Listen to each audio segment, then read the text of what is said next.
Salut et bienvenue dans cette nouvelle vidéo consacrée à l'instruction if-else. L'instruction if-else permet d'exprimer ce qu'on appelle la structure conditionnelle. Un programme C est une séquence d'instructions ou bien une suite d'instructions, c'est-à-dire que les instructions vont s'exécuter selon un ordre. Donc il faut d'abord exécuter l'instruction 1, ensuite l'instruction 2, 3, 4, etc. Dans certains cas, on souhaite exécuter des instructions selon une condition. C'est-à-dire, si la condition est vraie, il faut exécuter les instructions, sinon il faut faire autre chose. Donc l'objectif de cette vidéo, c'est d'apprendre à exprimer la condition en utilisant if-else en langage C. Allez-y. Donc, pour comprendre l'expression de if-else en langage C, nous allons prendre un exemple. Donc, on veut écrire un programme C permettant le calcul de la division de deux nombres. On veut entrer le nombre A, on va entrer le nombre 2 et on veut calculer la division, la fraction de nombre A et nombre 2 et on veut afficher le résultat. Alors, dans ce cas-là, on aura besoin de combien de variables? On aura besoin de 3 variables. Donc, la première variable nombre A, nombre 2 et résultat de type float, c'est-à-dire de type réel. Ensuite, on va entrer les deux nombres, nombre 1 et nombre 2.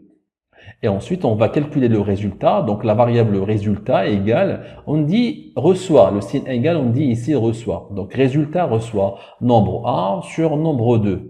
Et ensuite, il faut afficher le résultat. Printf, le résultat est pourcentage f, virgule résultat. Attention, il faut mettre le caractère de formatage, pourcentage f, parce qu'on veut afficher un réel.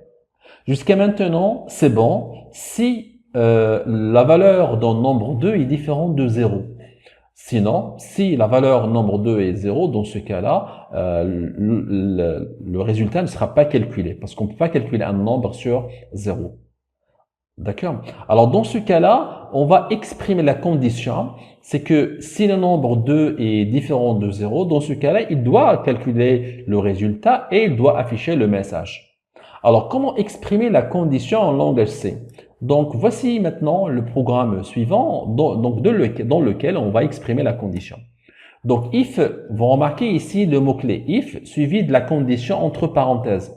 Donc, if nombre 2 est différent de 0, point d'exclamation égale exprime l'opérateur de différence. Donc, point d'exclamation égale sans espace. Donc, if nombre 2 est différent de 0, il y a accolade de début et vous remarquez accolade de fin. Et entre ces deux accolades, j'ai mis les instructions qui vont être exécutées si cette condition est vraie. La condition est nombre 2 est différent de 0. Alors, qu'est-ce qu'il va faire? Résultat reçoit nombre A et nombre 2. Donc, il doit faire le calcul si nombre 2 est différent de 0. Et il doit afficher le message, le résultat qui est le résultat. Fin de l'accolade. Suivi de else, vous remarquez que else, c'est dans le cas sinon. Ça veut dire si la condition n'est pas remplie. Alors, qu'est-ce qu'il doit faire? Il doit afficher un message, impossible de faire le calcul. Le dénominateur est égal à 0. Voilà comment exprimer la condition en langage C. Donc, de façon globale, pour exprimer une condition, on utilise le mot-clé if, if. Attention, un mot-clé, c'est un mot qu'on ne peut pas utiliser pour créer des variables. Donc, je mets if et je mets entre parenthèses la condition et je mets l'instruction. On peut aussi faire if suivi de la condition et on utilise dans ce cas-là les accolades de début et accolades de fin et entre les deux, je mets la liste des instructions. Donc la différence entre la deuxième et la première, c'est que si on a plusieurs instructions qui vont être exécutées si la condition est vraie, dans ce cas-là, on utilise les accolades. Si vous avez une seule instruction qui va être exécutée, dans ce cas-là, vous n'êtes pas obligé d'utiliser les accolades. Alors, passons maintenant au test d'égalité, de différence, de supérieur, inférieur. Comment on exprime ça en langage C? Soit la première condition, donc if âge égale à 21. Vous remarquez qu'on exprime l'égalité avec deux signes égaux. Alors, si la condition est vraie, dans ce cas-là, il va afficher un message. L'utilisateur est âgé de 21 ans. If âge est différent, nous avons déjà vu l'opérateur de différence. If âge est différent de 21, alors dans ce cas-là, il faut faire le message, il faut afficher le message, printf, l'utilisateur n'est pas âgé de 21. N'oubliez pas que la condition doit être toujours comprise entre les parenthèses. Comment exprimer donc l'opérateur de supérieur? Là, c'est âge supérieur à 21. Pour exprimer l'opérateur d'inférieur ou égal, voilà, if âge inférieur ou égal à 21, si la condition est vraie, il va afficher le message utilisateur à moins de 21 ans. Passons maintenant à l'utilisation de l'opérateur logique. Ça veut dire, parfois dans une condition, vous avez plusieurs conditions qui vont être composées, qui vont composer une condition. Soit le cas suivant. Alors, on a if, on a les parenthèses, et entre les parenthèses, on a deux conditions. La première, note supérieure ou égale à 0, suivie de 2 et commercial, ce qui veut dire et. Donc, ce que vous voyez, 2 et commercial veut dire et.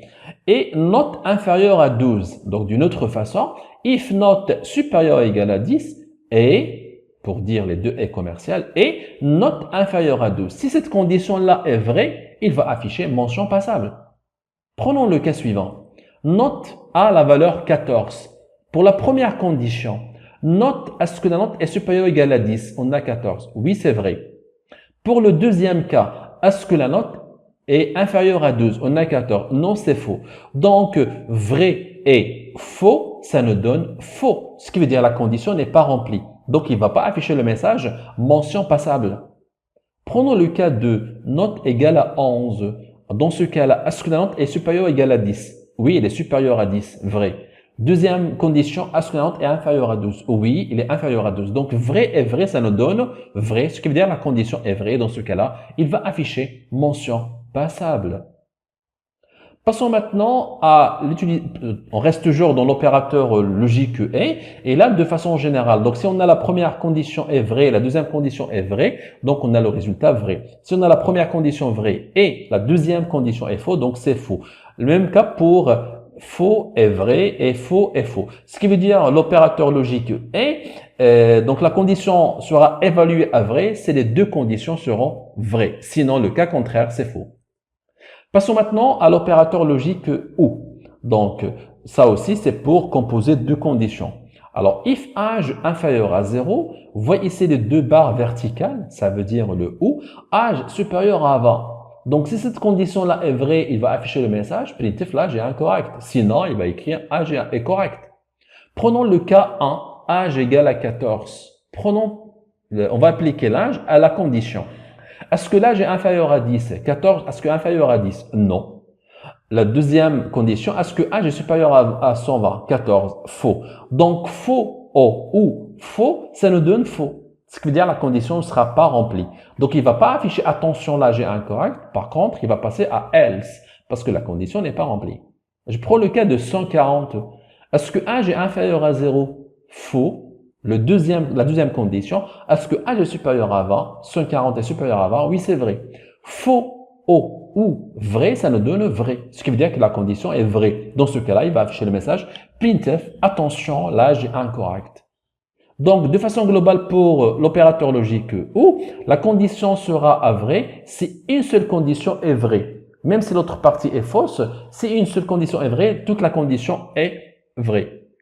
Quand est-ce sera fausse? Si les deux conditions seront fausses. Voilà pour récapituler. Vrai ou vrai, c'est vrai. Vrai ou faux, c'est vrai. Faux ou vrai, c'est vrai. Et faux ou faux, c'est faux.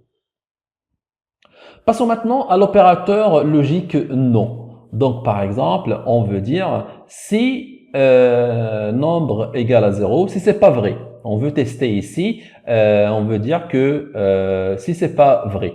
Donc, si nombre égale à 0, donc si c'est pas vrai, alors on va afficher un message, le nombre est non nul. D'accord? Sinon, il va afficher nombre est nul. Ça, c'est une façon d'exprimer l'opérateur non, si vous voulez. Passons maintenant à l'instruction if else. Ça veut dire, dans une condition if, on veut ajouter une autre condition. On dit des if imbriqués. Ça veut dire if à l'intérieur d'une autre. Par exemple, on a la condition if le prix est inférieur à 1000. Il va faire le calcul, le taux de remise égal à 0, reçoit 0. Sinon, c'est-à-dire si le prix n'est pas inférieur à 1000, on a ici une autre condition après else. Donc, if prix est supérieur ou égal à 1000 et, l'opérateur logique est, prix inférieur à 5000. Alors, cette condition-là, if, else, la deuxième condition, donc il est imbriqué dans la première condition. D'accord? Elle n'est pas à part. D'accord? On parle ici des instructions imbriquées.